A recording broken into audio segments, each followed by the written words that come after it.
Deus que me conceda esses últimos desejos, paz e prosperidade para o Brasil. Essa frase marcaria o final do mais importante e longo período que marcou a história da monarquia brasileira. Foram 49 anos de pura sorte e azar, desenvolvimento e atraso, liberdade e censura, e principalmente muita história. O segundo reinado foi o período responsável pela entrada do Brasil no século XIX. A continuação do primeiro vídeo deste canal tratará sobre o reinado de Dom Pedro II, o primeiro imperador notoriamente brasileiro, que, até os dias atuais, é motivo de debate entre esquerda e direita. No entanto, irei privilegiar suas memórias de forma imparcial, não privilegiando grupos pró-monarquistas ou anti-monarquistas, comprometendo a missão do canal de divulgar conteúdos históricos embasados em fatos. Meu nome é André e venho por meio do canal Legado Histórico apresentar esse e muitos outros fatos sobre história, política e o cenário global em geral. Portanto, é de grande ajuda que você curta esse vídeo, se inscreva e compartilhe com seus amigos. No mais é isso e seja bem-vindo a mais um vídeo.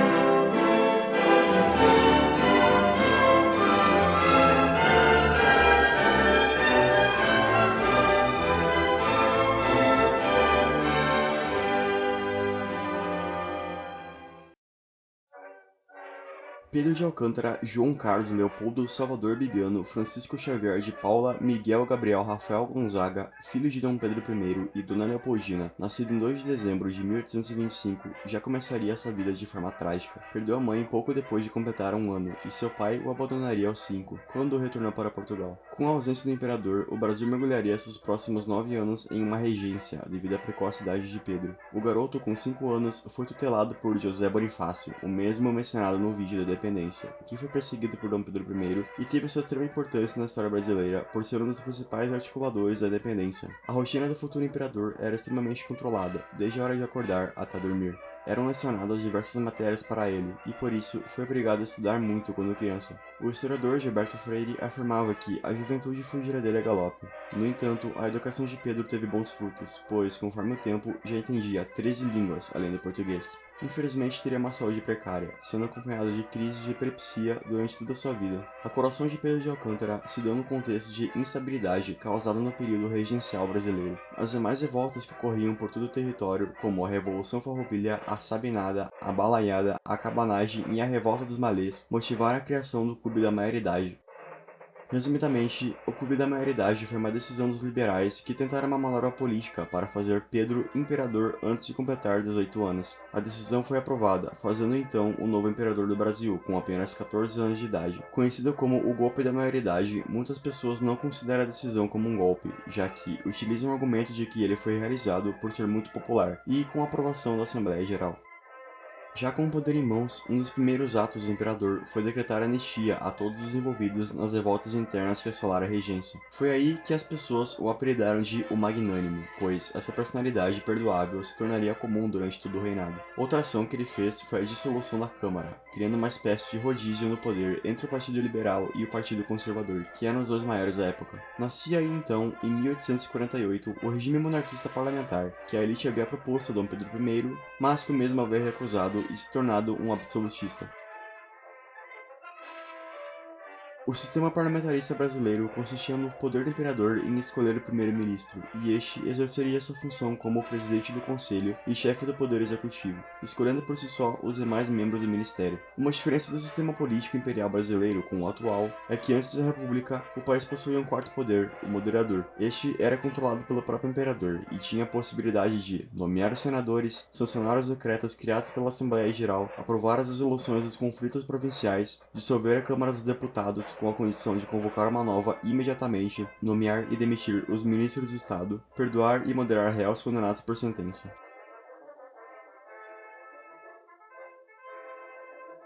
Agora partindo para a esfera econômica, o Império delimitava sua mão de obra quase que inteiramente aos escravos, e futuramente seria substituído aos poucos pelos imigrantes. O setor primário representava a maior parte do produto interno e das exportações, sendo as principais commodities o café, o açúcar, o algodão, o couro e já no final do período imperial, a borracha. O primeiro item, o café, em meados de 1889, chegou a representar 61,5% das exportações do Brasil Império, enquanto em segundo lugar, as exportações de açúcar representavam 9,9%. Entre o início e o fim do Império, a participação das exportações de café aumentou de menos de 20% para mais de 60%. Na década de 1840, o Rio de Janeiro respondia por quase 80% da exportação total, com 16% correspondendo a São Paulo e cerca de 6% a Minas. Nos anos 1880, o Rio de Janeiro exportava 41%, São Paulo 35% e Minas Gerais 21%.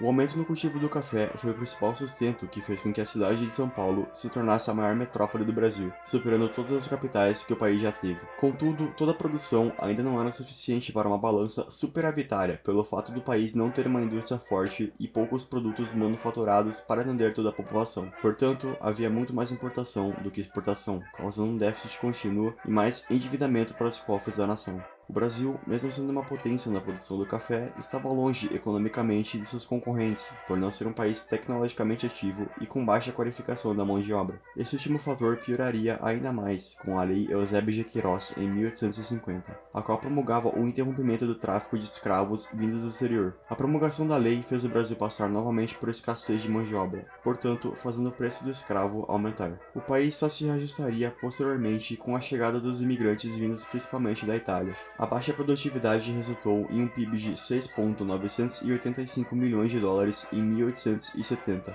Esse valor quebra, por exemplo, o mito de que o Brasil era a quarta maior economia do mundo durante o segundo reinado. Para se ter uma ideia, o PIB brasileiro durante esse período cresceu menos do que as economias do Chile e da Venezuela. Portanto, com todos esses dados, torna-se óbvio que o país só se industrializaria muito tarde.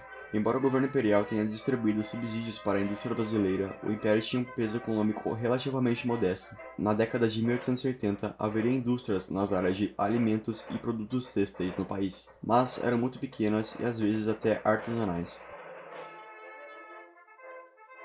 O Brasil Império passou por algumas campanhas militares durante sua existência. Tirando todas as revoltas que ocorreram durante o reinado de Pedro, o país se envolveu em 3 conflitos armados na região da Platina, que envolveram o Uruguai, a Argentina e o Paraguai. Em 1841, o Uruguai se envolveria em uma guerra civil entre o Partido Blanco e o Colorado. A guerra civil durou 10 anos e resultou na vitória de Manuel Oribe, líder dos bancos. Oribe, quando se estabeleceu no poder, ordenou que seus partidários atacassem as instâncias de brasileiros gaúchos para roubar gado. Como retaliação, o presidente da província do Rio Grande do Sul, Conde de Caxias, que futuramente seria reconhecido como o Duque de Caxias, foi autorizado por Dom Pedro II a invadir o Uruguai com um exército de 16 mil homens. Essa invasão resultaria na queda de Manuel Oribe, como também uma aliança com a Argentina em 1863 para apoiar a rebelião do general uruguaio Venâncio Flores, que era do Partido Colorado, contra o governo constitucional branco. Essa tentativa de influência brasileira sobre o Uruguai sucumbiria menos de um ano depois na guerra mais sangrenta já registrada na América Latina, a Guerra do Paraguai. Devido à importância da guerra e seus múltiplos detalhes envolvidos, não aprofundarei muito sobre o assunto, mas com certeza um futuro vídeo será dedicado apenas à geopolítica do conflito.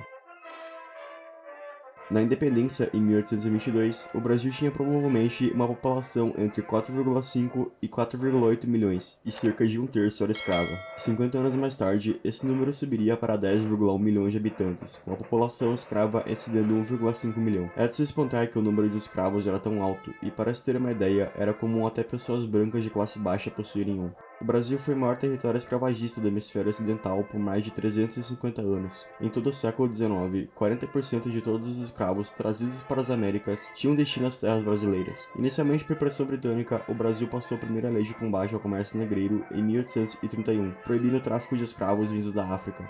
Mas mesmo assim, entre 1840 e 1850 entraram no país cerca de 30 a 40 mil escravos por ano. Como retaliação, em 1845, a Inglaterra assinaria a Lei Bill Aberdeen, permitindo aos britânicos de apreenderem navios negreiros cruzando o Atlântico. Os britânicos chegaram até a trocar tiros com o forte da Baía do Paranaguá, no litoral paranaense. Dom Pedro II, um abolicionista declarado, por ameaça de abdicação, conseguiu fazer o parlamento aprovar a Lei Eusébio de Queiroz, em 1850. Dessa vez, surtindo efeito na proibição da entrada de mais escravos para o Brasil. As duas mais importantes leis que seguiriam no combate à escravidão seriam a Lei do Ventre Livre, em 1871, 1871, a qual declaravam livres os filhos de escravas, e a Lei Áurea, em 13 de maio de 1878, assinada pela princesa Isabel, a qual proibia oficialmente a escravidão. Essa última lei, no entanto, foi um dos principais pilares que derrubaram o regime monarquista, como também marcaria o atraso social do Brasil, pois ele seria o último país da América a proibir a mão de obra escrava. Outra classe extremamente importante para o período foram os imigrantes. Sempre houve tentativas do governo imperial de promover a imigração no país, tomando exemplo as cidades de Nova Friburgo e Leopoldina. Esses pequenos estímulos foram se tornando cada vez maiores, enquanto os avanços sociais em relação aos escravos aumentavam, causando um fluxo cada vez maior de portugueses, italianos e alemães para as regiões cafeeiras e o sul do Brasil. Entre 1886 e 1900, São Paulo receberia 1 milhão de imigrantes europeus, quase o dobro da população escrava no ano da abolição. Surgiu assim o colonato, uma prática que visava o trabalho semi-assalariado. Em outras palavras, o imigrante que viesse para o país receberia um salário misto entre dinheiro e terra. No entanto, muitos proprietários eram abusivos com seus novos empregados, contribuindo para o endividamento dos mesmos e o desencorajamento do trabalho europeu nas fazendas de café. A imigração estrangeira chegou tarde no Brasil, e em números muito menores comparado com outros países americanos. Para a êxodo do latifúndio, o Brasil tinha em 1865 80% das suas áreas cultiváveis nas mãos de grandes proprietários. Abolicionistas como Joaquim Nabuco e André Rebouças defendiam a criação de um imposto territorial como forma de acabar com o latifúndio improdutivo e democratizar a propriedade de terra. Para a infelicidade dos dois, o governo imperial resistiu a todas as tentativas de mudar esse quadro e ainda criou barreiras à aquisição de terras por parte dos imigrantes pobres que chegavam da Europa. Isso teve um efeito totalmente contrário ao dos Estados Unidos, por exemplo, o qual havia criado a lei do Homestead Act em 1862, a qual autorizava a doação de terras a todos os que nela desejassem se instalar. Na época da aprovação dessa lei, o país norte-americano já havia atraído 5 milhões de imigrantes, enquanto o Brasil apenas 50 mil.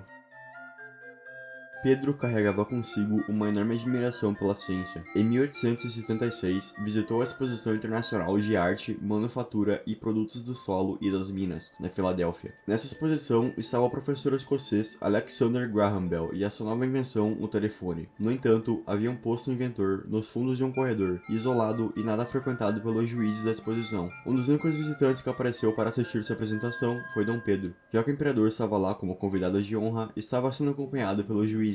Graças à sua aparição, o telefone se tornou a maior de todas as novidades apresentadas na exposição, como também um dos marcos mais importantes do século XIX.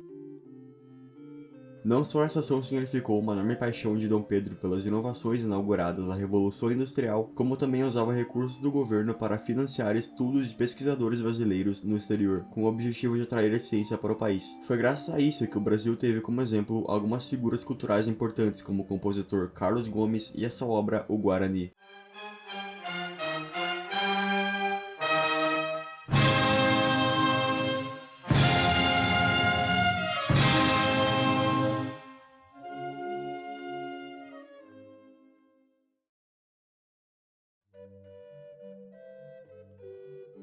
Os 49 anos do Segundo Reinado, no entanto, nunca seriam a porta de entrada para a transformação do Brasil em um país desenvolvido. Em 27 de outubro de 1887, o cruzador Almirante Barroso partira do Rio de Janeiro para a primeira circunnavegação brasileira pelo mundo. A bordo estava a presença do segundo-tenente Augusto Leopoldo de Saxe-Coburgo e Bragança, o neto de Dom Pedro. A viagem já havia durado um ano, quando, uma semana antes do Natal de 1879, ao atracar no Sri Lanka, o navio receberia um telegrama com a mensagem: Brasil República, bandeira mesmo sem coroa. Os tripulantes estavam recebendo naquele momento a notícia da queda do Império do Brasil e a fundação da nova república. O golpe se originou a partir dos três principais pilares que deixaram de sustentar a monarquia, que eram a igreja, os latifundiários e o exército. Os principais articuladores do golpe foram o Marechal Deodoro da Fonseca, o professor Benjamin Constant e a Mocidade Militar, um conjunto de oficiais de patente baixa da Escola Militar da Praia Vermelha, no Rio de Janeiro, os quais eram alunos de Constant. A família imperial então seria exilada na França e Dom Pedro viria ao óbito 2 anos depois, em 5 de dezembro de 1891. Agora ex-imperador, Pedro viveria seus últimos anos em hotéis modestos, dependendo financeiramente de seus amigos e escrevendo em seu diário, sonhando no dia em que fosse permitido voltar para o Brasil. Esse dia, no entanto, nunca chegaria.